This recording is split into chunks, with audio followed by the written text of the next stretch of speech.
Então, vou fazer a prece. Voltando, a gente já tenta descobrir se a gente já consegue fazer a nossa música, tá bom? Então, vamos fechar os nossos olhos, ficar numa posição confortável. Convido a todos para que elevem os seus pensamentos, que nesse momento possamos fortalecer os nossos vínculos junto da espiritualidade maior. E assim nós vamos sentindo a presença dos nossos mentores individuais, nossos companheiros de longa data, que nos acolhem, que nos inspiram, que nos auxiliam na nossa dificuldade, nos acolhem, nos abraçam na nossa alegria. Vamos sentindo a presença também dos mentores amigos do Espírito Soul, que nos conectam através do Evangelho, dos pensamentos, através das lições aprendidas durante os nossos estudos do Evangelho. Vamos sentindo a presença também dos nossos mentores em nossos lares, esses irmãos que restabelecem a nossa sintonia, a nossa energia, que nos auxiliam para que dentro do ambiente de casa possamos manter a harmonia, buscar reconexão com o alto. E assim nós vamos sentindo a presença das equipes de limpeza, de proteção, de higienização. Estão representadas pelos índios itaporãs, promutás, os pretos da princesa Isabela, os filhos do deserto do Sullivan, os samaritanos, esses irmãos responsáveis por toda a limpeza do nosso lar. Eles vão passando desde a entrada, passando por todos os cômodos, retirando formas, pensamentos, miasmas, toda e qualquer negatividade, pensamento ruim, baixas vibrações. Que nesse momento nossa casa seja um antro de luz, um antro de hospitalidade, um antro de paz. E todas essas negatividades são queimadas com seus incensos, com suas ervas, suas tochas. Que qualquer irmão que esteja em nosso lar possa ser acolhido pelos samaritanos. E vamos sentindo a presença também dos irmãos responsáveis pela nossa proteção. E damos boas-vindas a Ricardo, aos seus arqueiros, lanceiros, toda a falange de espíritos protetores responsáveis por cuidar da nossa casa. Pedindo a Ricardo que deixe um ou mais de seus soldados à frente de nossa casa, guardando e protegendo contra toda e qualquer negatividade ao longo dessa semana. Nesse momento do Evangelho, a gente vê a nossa casa envolvida em uma redoma, no seu topo um farol reluzente, uma bandeira branca e hasteada. E a espiritualidade sabe que neste momento está sendo realizado o Evangelho no lar. Que possamos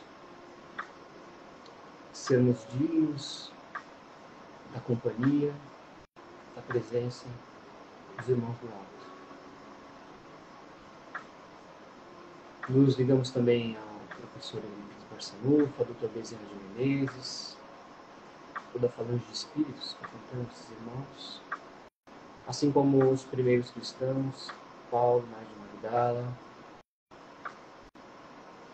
os primeiros apóstolos, todos eles referências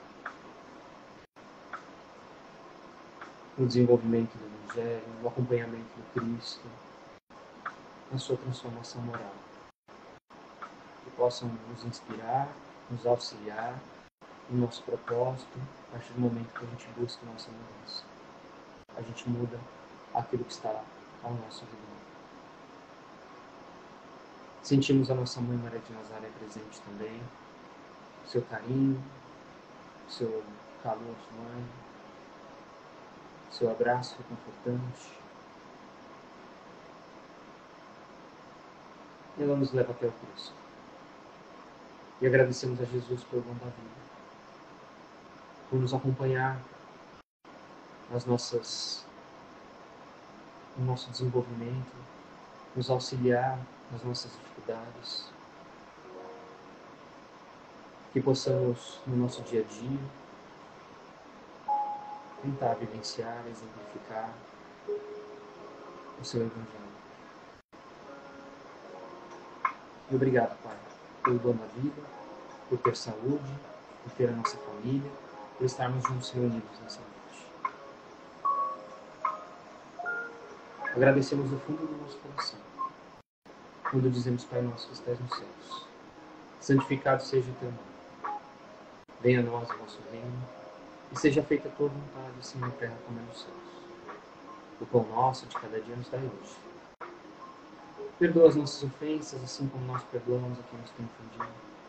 E não nos deixes cair em tentação, mas antes livramos de todo mal. Que assim seja. Graças a Deus, graças a Jesus, e damos por iniciado no Evangelho desta noite. Que assim seja.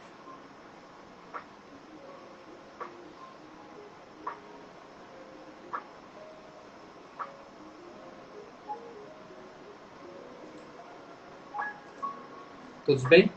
Espero que sim.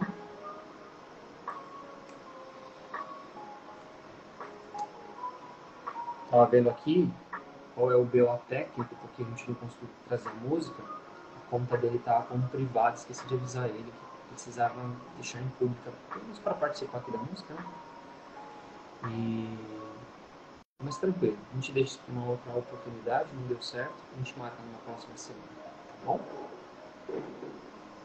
Então vamos lá, gente, capítulo 16 do Evangelho segundo o Espiritismo. Boa noite para todo mundo que chegou aí durante a nossa prece, para Fran, para o Giba, e tanta gente aqui, né?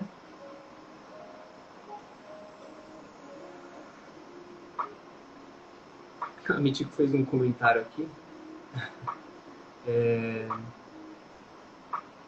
Não está escorregando. O comentário dela que no Evangelho que ela faz aos domingos saiu o capítulo 2, meu reino não é deste mundo, e tem muito. Será que é por causa do que tem acontecido no Brasil? Olha, em meio a tanta coisa que a gente vive, não só no Brasil, mas fora do Brasil, né?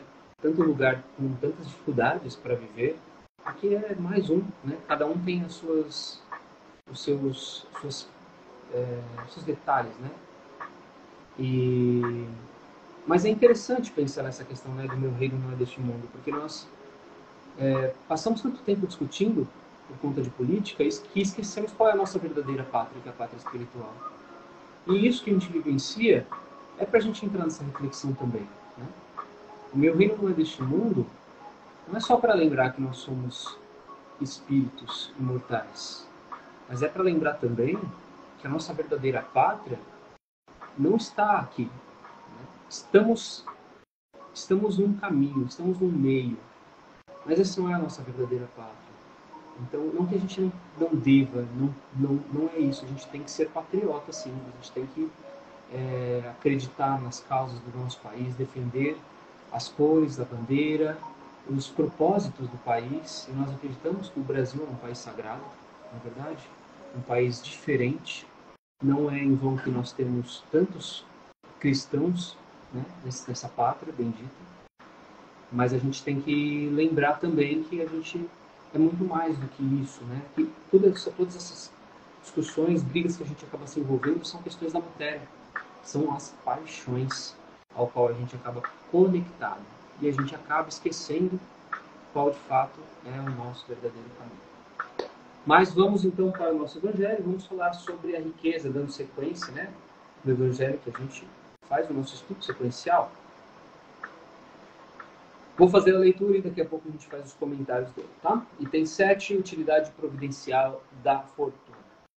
Se a riqueza tivesse de ser um obstáculo absoluto à salvação dos que a possuem, como se poderia inferir de certas expressões de Jesus, interpretadas segundo a letra e não o espírito?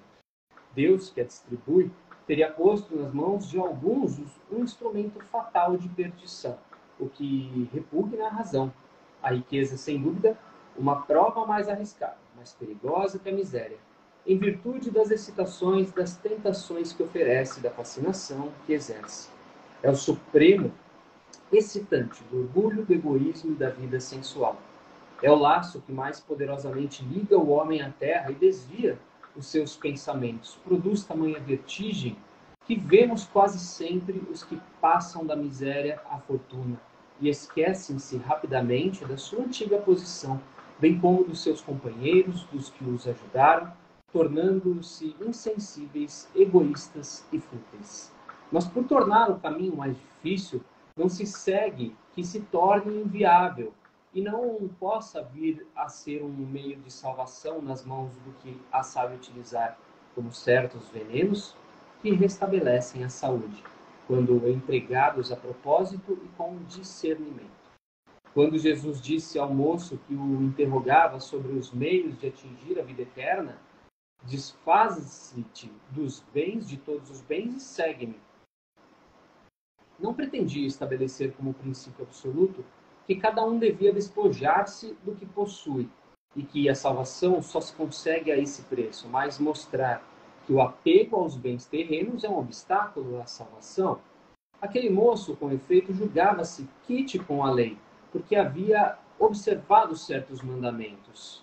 E, no entanto, recuava a ideia de abandonar os seus bens. Seu desejo de obter a vida eterna não ia até esse sacrifício. Ele quer dizer que ele volta na passagem que a gente fez a leitura do Evangelho, até alguns itens atrás.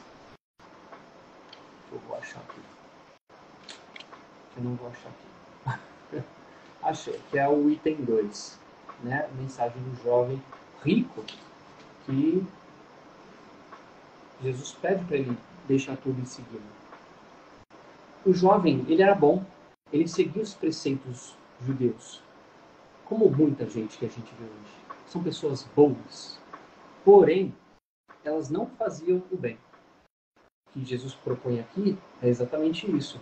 Eu não preciso que você não precisa, aliás, isso não, mas eu não preciso. As pessoas não precisam ser boas, elas têm que fazer o bem, principalmente. Elas têm que ser boas, mas não adianta eu ser bom e pregar o mal. Eu ser bom e ser violento. Eu ser bom e falar mal dos outros. Eu preciso vivenciar o ser bom. Eu preciso efetivamente colocar em prática os ensinamentos do Evangelho. É exatamente isso que Jesus traz aqui. Então, é sacrificante isso. É claro, é muito fácil, né?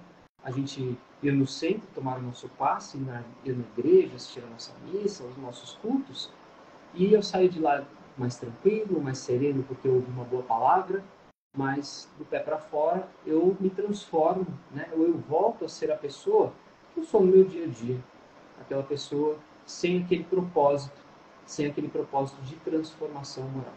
Então, dando continuidade aqui, a proposição que Jesus fazia era uma prova decisiva para pôr às claras o fundo do seu pensamento. Ele podia, sem dúvida, ser um padrão de homem honesto, segundo o mundo, não prejudicar a ninguém, não maldizer o próximo, não ser frívolo nem orgulhoso, honrar o pai e a mãe. Mas não tinha a verdadeira caridade, pois sua virtude não chegava até a abnegação. Eis o que Jesus quis demonstrar. Era uma aplicação do princípio, fora da caridade não há salvação. A abnegação, ela é entrega. A abnegação, ela é doação. A consequência daquelas palavras tomadas na sua mais rigorosa acepção seria a abolição da fortuna, no caso, o dinheiro que o jovem tinha, como prejudicial à felicidade futura e como fonte de incontáveis males terrenos. E isso seria também a condenação do trabalho, que a pode proporcionar, consequência absurda, que reconduziria o homem à vida selvagem e que, por isso mesmo, estaria em contradição com a lei do progresso, que é a lei de Deus. Se a riqueza é a fonte de muitos males, se excita tantas más paixões, se provoca mesmo tantos crimes, não é ela que devemos ater-nos, mas ao homem que dela abusa, como abusa de todos os dons de Deus. Pelo abuso, ele torna pernicioso o que poderia ser mais útil, o que é uma consequência do estado de inferioridade do mundo terreno. Se a riqueza não tivesse de produzir o mal, Deus não a teria posto na terra. Cabe ao homem transformá-la em fonte de bem. Se ela não é uma causa imediata do progresso moral, é, sem contestação, um poderoso elemento do progresso intelectual. O homem, com efeito, tem por missão trabalhar pela melhoria material do globo. Deve desbravá-lo, saneá-lo, dispô-lo para um dia receber toda a população que a sua extensão comporta. Para alimentar essa população que cresce sem cessar, deve aumentar a produção. Se a produção de uma região for insuficiente, precisa ir buscar em outra. Por isso mesmo, as relações de povos, de povo a povo, tornam-se uma necessidade. Para facilitá-las, é forçoso destruir os obstáculos materiais que os separam, tornar mais rápidas as comunicações. Para os trabalhos das gerações que se realizam através dos séculos, o homem teve de extrair materiais das próprias entranhas da terra. Procurou na ciência os meios de executá-los mais rapidamente e seguramente, mas para fazê-lo necessitava de recursos. A própria necessidade o levou a produzir a riqueza, como o havia feito descobrir a ciência. A atividade exigida por esses trabalhos lhe aumenta e desenvolve a inteligência. Essa inteligência que ele, a princípio, concentra na satisfação de suas necessidades materiais. O ajudará, mais tarde, a compreender as grandes verdades morais. A riqueza, portanto, sendo o primeiro meio de execução, sem ela não haveria grandes trabalhos, nem atividade, nem estímulo, nem pesquisas, com razão, pois é considerada elemento do progresso.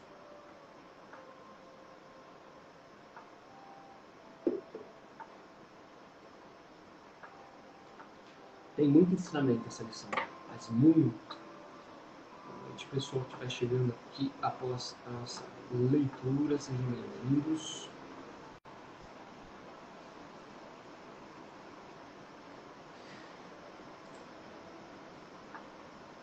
Bora lá. Então, a riqueza é um instrumento de perdição? É aquele negócio que vai me fazer me perder na minha encarnação? Obrigatoriamente falando, ela não é. Para algumas pessoas, pode ser. Para outras, não. Então, a riqueza em si mesma, ela não constitui nenhum obstáculo à salvação do homem. Então, ela não impede essa salvação do homem. Porque Deus, sendo justo e também misericordioso, ele não colocaria nas mãos do homem um instrumento, uma ferramenta que o fizesse puramente ser corrompido. Né? Se a riqueza tivesse fosse somente ou só produzisse mal, Deus não teria colocado ela na terra para que nós usufruíssemos dela. Quem produz esse bem, esse mal, utilizando a riqueza, somos nós, os homens. Então, por que ela dificulta tanto a salvação do homem na terra? Justamente porque ela estimula, como diz no Evangelho, diversas emoções, diversas paixões, diversas conexões que nos trazem principalmente a matéria. E aí, que sentimentos que nós acabamos desenvolvendo por conta disso? O egoísmo, porque eu não quero perder o que eu já tenho.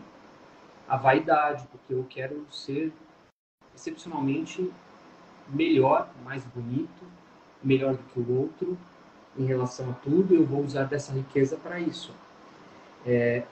Estimula os apetites sexuais e principalmente aos apegos materiais. Então, acaba fazendo com que o homem se desvie do verdadeiro objetivo aqui na Terra. Claro que, novamente, utilizando mal deste recurso. Se a gente for pensar que a riqueza acaba sendo um grande problema para a nossa melhoria evolutiva, seria então a pobreza, a salvação, o que nos traria o grande merecimento do Cristo, né, de Deus, do reino dos céus? Não necessariamente também, porque a miséria é uma prova muito mais difícil do que a da riqueza.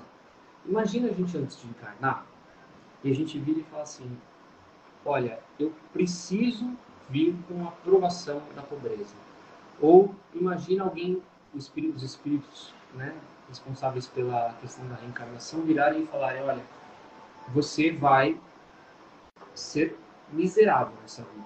O quão difícil não deve ser para o espírito receber essa informação. Por quê? As provações serão inúmeras. Ser rico é difícil? Imagine ser miserável, quando você não tem acesso às coisas, não tem acesso a nenhum bem material. Se a riqueza traz o excesso, a pobreza, a miséria, no caso, ela estimula a você não ter nada. E aí não dá nem para você ter luxo, não dá nem para você poder ter a possibilidade de esbaldar alguma coisa, porque você vai viver sempre no limiar, sempre na dificuldade. Então deve ser uma prova muito, mas muito mais difícil. Gera principalmente sentimentos, até como inveja, porque vê as pessoas conseguindo as coisas e ela não, revolta para com Deus. E é isso tudo faz com que a gente tenha sentimentos ruins. E com sentimentos ruins, o que a gente faz? A gente se afasta mais ainda de Deus, não é verdade? E os nossos sentimentos serão qual? A gente vai ter pensamento para a prática de caridade, por exemplo. Como é que eu, passando fome, vou lembrar de ser caridoso com o do lado, né? Não é impossível isso, mas é muito difícil. Então, todas as possibilidades que levam à elevação do nosso, à sublimação dos nossos sentimentos, a nossa conexão com Deus, será mais difícil a partir do momento em que a gente estiver provando da miséria. Então, a riqueza é difícil, mas a pobreza é muito dura também. Então, pelas tentações que ela gera, pela fascinação que exerce, a riqueza constitui uma prova muito arriscada, tanto perigosa quanto a miséria. A miséria não garante o céu. O miserável revoltado tem o mesmo destino de um rico avarento. Só que o miserável está provando daquela necessidade. O rico já tem todas as ferramentas na sua mão e ele tem que saber usar essas ferramentas de uma forma sábia. E isso é muito difícil.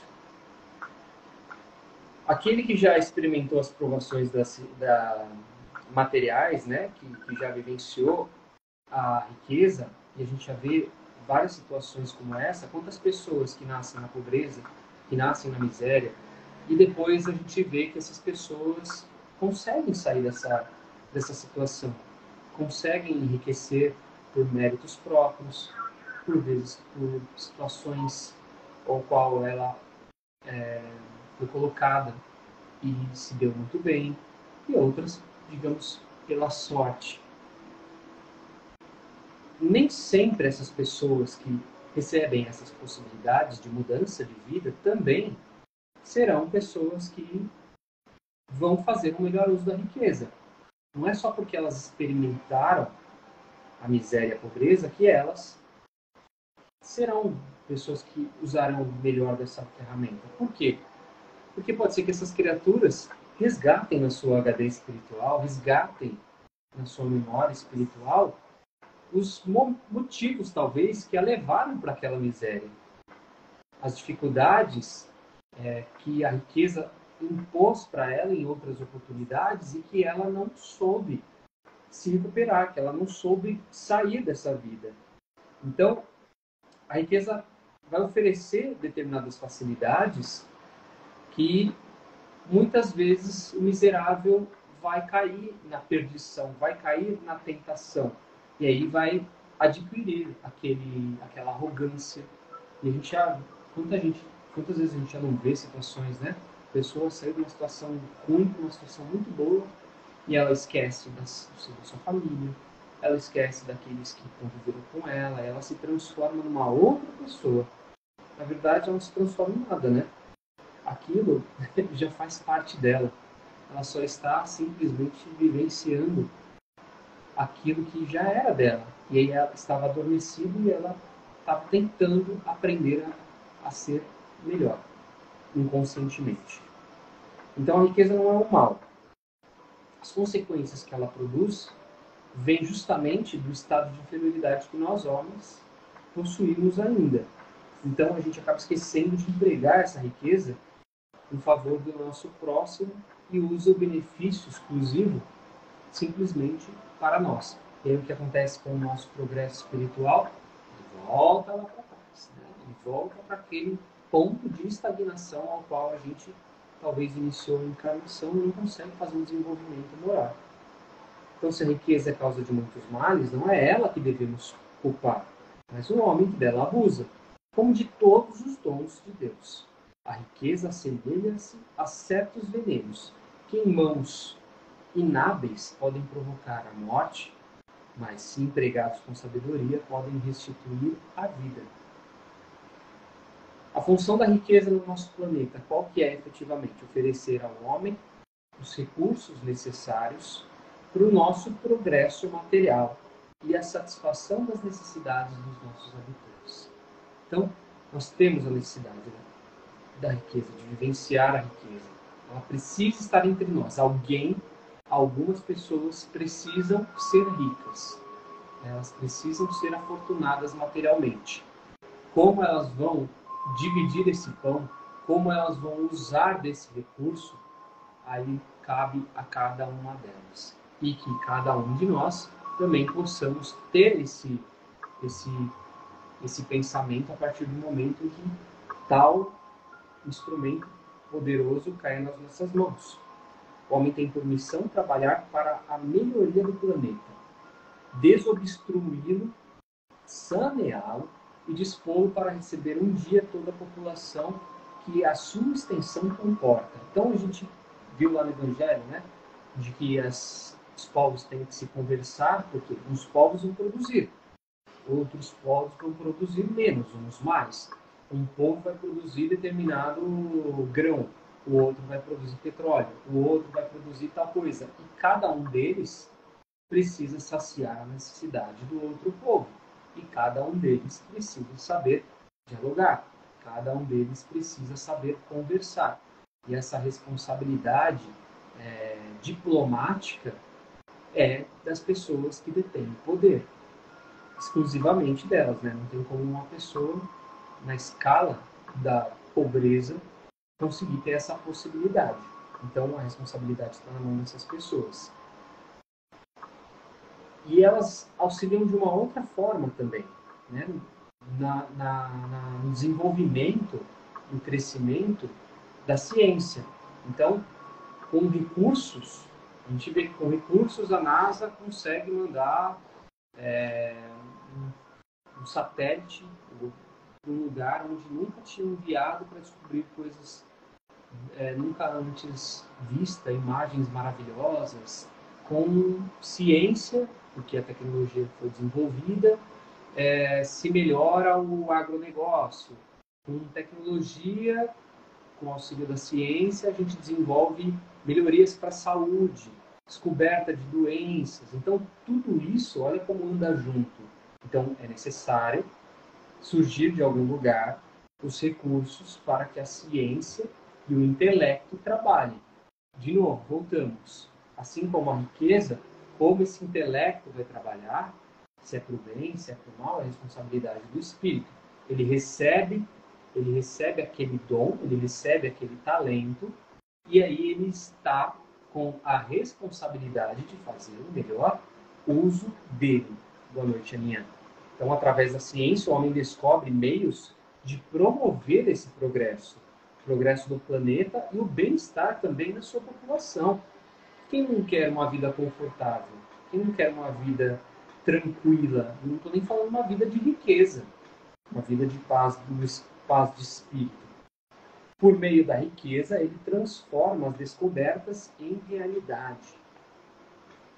E o homem pode melhorar o planeta auxiliando, né, através do seu progresso espiritual também, buscando desenvolver essa inteligência para o bem, buscando usar dessa riqueza e desse auxílio que a ciência faz com a tecnologia na concentração de que todos podem se satisfazer das necessidades materiais, sabendo utilizar ela de forma coletiva, de forma coesa, de forma equilibrada, ninguém passa necessidade. E todos conseguem ter um progresso moral juntos, um progresso moral coletivo. Deram para entender, Ricardo? Aninha, tá tudo tranquilo aqui, Aninha. Fique em paz, minha amiga. tudo tranquilo. Tem um texto aqui que eu puxei para a gente fazer a leitura hoje. Deixa eu achar aqui, para a gente finalizar. Está num livro chamado Diálogo dos Vivos. É um livro de Chico e também de... acho que é Valdo Vieira, deixa eu confirmar. Chico e Herculano Pires. Psicografado por esses dois. O nome do texto chama-se Os Ricos e o Reino. E o espírito que trouxe a mensagem chama-se Irmão Saulo. Ele diz o seguinte: a condenação de Jesus aos ricos, tão clara no Evangelho de Lucas, não se refere à fortuna em si, mas ao apego à fortuna. Foi o que a gente acabou de estudar. Se Jesus considerasse o dinheiro como uma maldição, não diria para o moço rico que distribuísse aos pobres. Ele não fala para o moço, né? Ó, vai lá e distribui e me segue. Não, ele teria falado, ó, pega, enterra, joga fora, fogo, corta, queima, sei lá. Ele teria falado, né? Outra coisa, para se desfazer. A riqueza individual é familiar, e familiar é uma forma de acumulação de vistas ao futuro da coletividade. Kardec examinou suficientemente esse problema e deixou evidente o papel social da riqueza. Mas justamente por isso ela se torna, como dizem constantemente os espíritos, uma das provas mais perigosas para o espírito encarnado. Podemos compará-la à saúde. O homem são e forte, em geral, se embriaga com a sua condição e se afasta dos problemas do espírito. E não é verdade isso? Quanto mais saúde eu tenho, quanto mais eu me sinto bem, quanto mais eu estou legal, mais eu esqueço do espiritual, porque aparentemente eu não preciso daquilo porque eu estou bem. Não é verdade? A gente não procura normalmente a Deus quando a gente está mais desesperado, quando a gente está mais necessitado. Quando a gente está tudo bem, está tudo tranquilo, a gente tem que dar uma esquecidinha. É isso que ele está dizendo aqui. A prova da saúde é tão perigosa como a da fortuna, mas ambas têm a finalidade de adestrar o espírito nas lutas com as ilusões, com as fascinações da vida. Então, estar muito bem de saúde, ter muita fortuna é uma fascinação, é um risco para a gente. É nessa luta que o espírito desenvolve os seus poderes internos, a sua capacidade de superar a matéria, de dominá-la como o nadador domina a água. Interessante essa comparação, né? O nadador, se a pessoa não sabe nadar, ela afunda na água, simplesmente, ela afunda. Como que você consegue se equilibrar? Tendo conhecimento daquele local onde você está emergindo, né? Tendo domínio sobre a física, mesmo que você não saiba nada de física, você sabe que você, para ter um equilíbrio, precisa usar os braços, usar as pernas e conseguir respirar para fora da água. A parábola do jovem rico põe a nu a situação do espírito diante da prova. O jovem queria a salvação e procurava seguir os preceitos da lei para atingi-la. Sua consciência o advertia de que ele não estava fazendo o necessário. Então ele foi procurar Jesus. O jovem rico foi procurar Jesus. Mas quando Jesus lhe disse que se libertasse dos seus bens e revertessem eles em favor dos pobres, ele não teve coragem de fazer isso. Vender as suas propriedades, distribuir o dinheiro aos necessitados, não é simplesmente dar esmolas. A maior esmola é a que se faz em forma de auxílio e estímulo ao trabalho. As propriedades inúteis do jovem rico poderiam ser transformadas em recursos de produção, poderiam beneficiar outras pessoas mais pobres. A acumulação da fortuna implica no dever do seu bom emprego em favor da coletividade. Quem não a usa nesse sentido, mas apenas em benefício do seu orgulho e da sua vaidade pessoal, está colocando-se na situação de camelo, que não pode atravessar pelo fundo da agulha. A vida terrena passa breve e o rico egoísta logo se verá diante da porta estreita do reino sem poder franqueá-la. Quando os homens forem capazes de enfrentar a prova da riqueza para vencer o egoísmo, a miséria desaparecerá do mundo. A porta do reino de Deus é estreita, porque só as almas puras, aliviadas da carga da ambição e do orgulho, devem passar por ela. O rico egoísta, apegado aos seus haveres, não consegue entrar, pois não se dispõe a largar os seus fardos do lado de fora. Terá de voltar muitas vezes à terra, ao reino dos homens, para aprender que a riqueza material só o ajudará quando ele souber trocar as suas moedas de metal por atos de amor. Então a gente ouve muita gente, inclusive, falar, não, eu não vou mais reencarnar, eu não vou mais reencarnar nesse planeta, eu não vou mais reencarnar nesse país, o quê? Brasil, eu tô fora. A gente esquece das necessidades do espírito. As pessoas que falam isso são as primeiras que têm essa necessidade, porque não reconheceram com humildade a necessidade de estarem encarnados nesse planeta, de estarem encarnados neste país. Ah, eu vou mudar para outro. Você pode mudar para outro. As dificuldades do seu espírito você vai encontrar em qualquer local. Em qualquer local. E se determinada necessidade for uma provação para você evoluir moralmente, aquilo vai se repetir quantas vezes forem necessárias, até você em espírito assimilar aquela necessidade. A água bate na pedra até furar. E o espírito persiste. O espírito não desiste. Ele vai até conseguir o seu objetivo. É uma necessidade do nosso progresso como espíritos. Então não adianta a gente achar, não adianta a gente querer ficar estagnado, não adianta a gente ficar lamentando as coisas que acontecem ao nosso redor.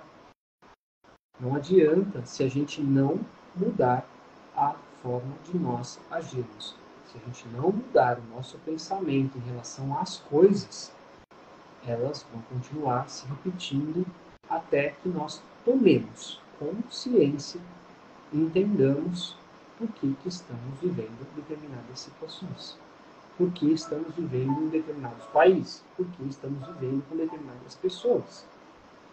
Quando todo mundo parar com essa rixa, quando todo mundo assimilar, aí a gente vai poder falar, olha, agora eu quero estar num planeta melhor.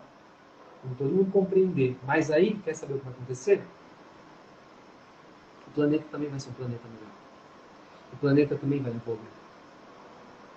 Os espíritos que estarão aqui serão espíritos melhores. Consequentemente, a vibração do planeta também vai mudar. E, naturalmente, só não vai ficar presente aqueles que ainda não estiverem sintonizados. E aí as pessoas vão falar, nossa, mas eu queria muito estar na Terra. E antes ela falava, não quero mais estar aqui. Por que ela queria estar na Terra? Porque os entes dela, os conhecidos dela, os amigos, os espíritos afins de tantas encarnações vão continuar. Porque entenderam o recado.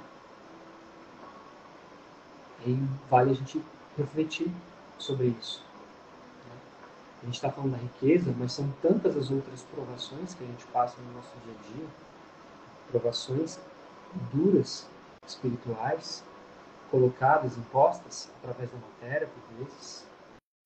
Então, que a gente possa ter mais consciência, que a gente possa refletir mais acerca da nossa vida, dos porquês que as coisas acontecem. Boa noite, Ana. Boa noite, Azeline. Então, que fique essa reflexão da utilidade da riqueza nas nossas vidas. A gente vai continuar falando um pouco mais disso. Semana que vem a gente vai falar sobre a desigualdade das riquezas. Então, esse assunto ele acaba sendo bastante contínuo, né? Para que a gente assimile mesmo todos os pontos. Então, a gente viu a utilidade da riqueza, mas também viu a utilidade da miséria, né? Do porquê. E no próximo capítulo a gente vai entender por que existe tanto desequilíbrio nessas riquezas e nessas misérias. Por que no nosso planeta tem tanto disso ainda? Quando a gente vai e faz uma conexão com o livro dos Espíritos, a gente vai entender melhor. A gente vai absorver essa questão da desigualdade e da necessidade dela existir e por que ela existe ainda na nossa vida. Por que ela ainda existe. É tão triste, né? A gente vê as pessoas sofrendo por conta disso, um planeta tão rico, um planeta tão abençoado, cheio de recursos, e por conta do egoísmo, por conta da mesquinharia das pessoas, não existe um equilíbrio. E é sobre isso que a gente vai falar na semana que vem. E por que não existe esse equilíbrio? Talvez pela necessidade dele ainda. Vamos fazer a nossa vibração. Peço para que vocês coloquem nesse momento aí os nomes para a gente fazer a nossa prece. Eu vou puxar aqui também os nomes que foram colocados na postagem de hoje.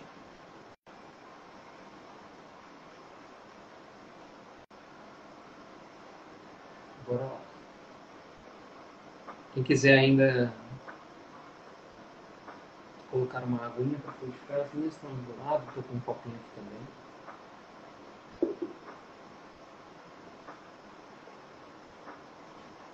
Então vamos lá, pessoal. Mais uma vez possamos fechar os nossos olhos, elevar os nossos pensamentos, junto da espiritualidade presente, espiritualidade responsável pelo auxílio, pela cura. Vamos oferecendo a esses irmãos aquilo que temos de melhor. Nosso melhor sentimento, o nosso maior amor, para que esses irmãos possam absorver tudo aquilo que temos de melhor. Todos aqueles que irão receber essas boas energias, essas boas vibrações. Que a gente possa sentir todas essas energias saindo do topo da nossa cabeça, saindo da palma das nossas mãos. E do alto, a espiritualidade concentra toda essa luz, toda essa luminosidade. Encaminha essas vibrações pelo bem universal, pelo planeta Terra, pelos povos que aqui sofrem com fome, com misérias, que sofrem com desastres naturais, que sofrem com os seus habitantes maléficos. Que essas criaturas possam receber essas energias, que possam se sentir fortalecidas no seu propósito de vida. Vamos vibrando pelo nosso país, por essa pátria bendita. Vibremos pelos seus governantes, pelo presidente eleito, pelos governadores eleitos, pelos senadores, todos esses responsáveis pelo bem do nosso povo. Possamos vibrar pelas pessoas que estão nas ruas, pelas pessoas que não têm uma casa, que não têm família, não têm onde morar, não têm o que comer. Vibremos também as criaturas que passam por dificuldade em suas casas, doentes. Vibremos pelos seus cuidadores, pelos encarcerados nas prisões. Vibremos também aos asilos, aos idosos que lá estão, aos orfanatos, às crianças abandonadas. Vibremos as casas espíritas do nosso país. A todos aqueles que realizam qualquer trabalho social. Vibremos aos hospitais, as pessoas que lá estão acamadas, aos profissionais da saúde, aos desencarnados da Covid, a qualquer pessoa que passe por qualquer tipo de violência em sua casa.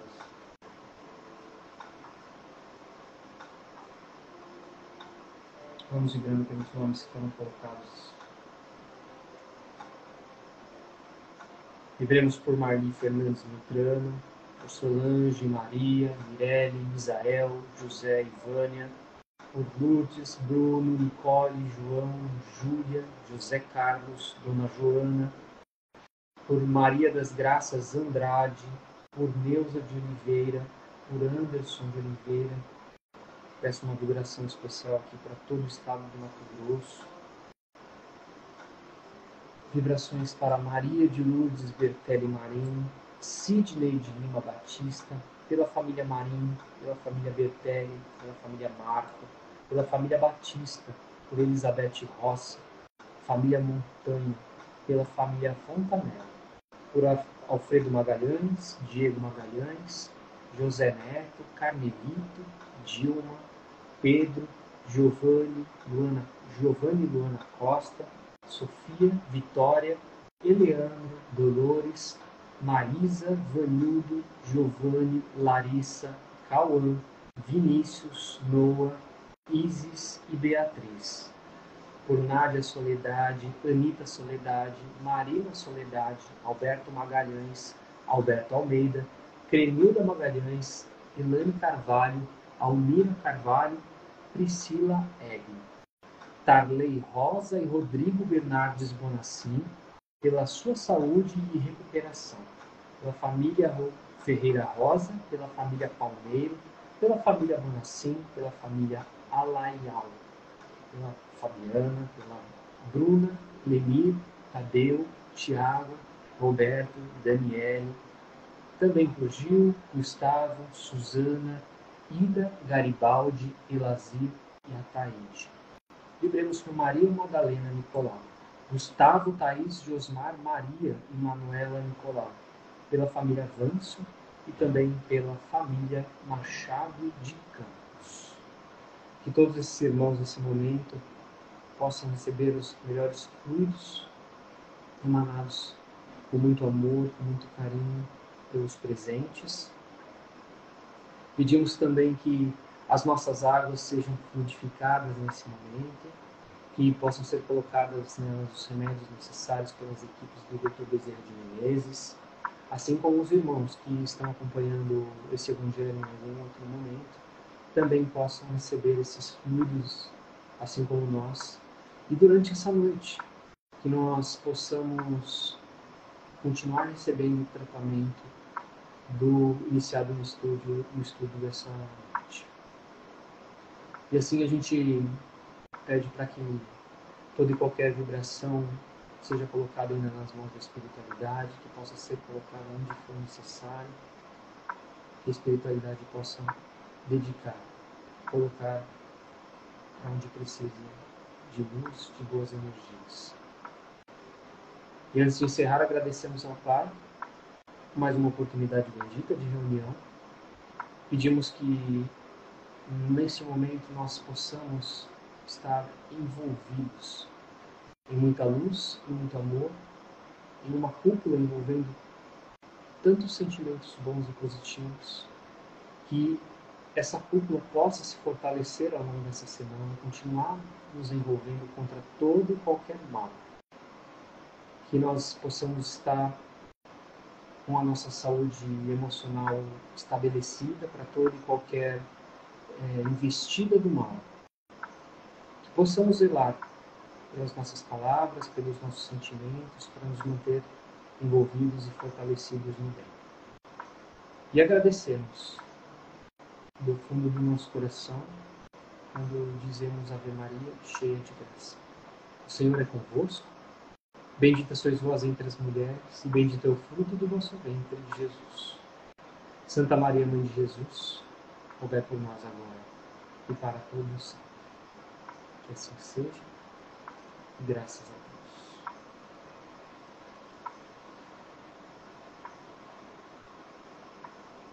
Bem, pessoal, que tenhamos uma noite abençoada, uma noite tranquila, uma semana de paz. Quero fazer um convite para vocês também. A partir deste sábado, a gente está com um estudo do livro Depois da Morte, de Leon Denis, com a nossa amiga Renata. E vocês podem acompanhar também a leitura, esse estudo. Vocês que não conhecem as obras de Leon Denis, são muito didáticas. Ele fala justamente sobre essa questão do pós-morte, tudo que o Espiritismo estudo traz relacionado a esse tema. Todos os sábados, às 2h da tarde, no horário de Brasília. Você encontra esse livro em PDF, caso não possa comprá-lo. E participe, acompanhe né? Mais uma forma da gente aprender. E a morte é uma coisa ainda tão misteriosa para muita gente, né? Tão difícil de aceitar para muita gente. Então pode ser um caminho de orientação para muitos que possam compreender tudo isso, tá bom? Beijo no coração de todos. Obrigado pela companhia. Aqui mesmo, Fernando, todo sábado, 2 horas da tarde. Tá bom?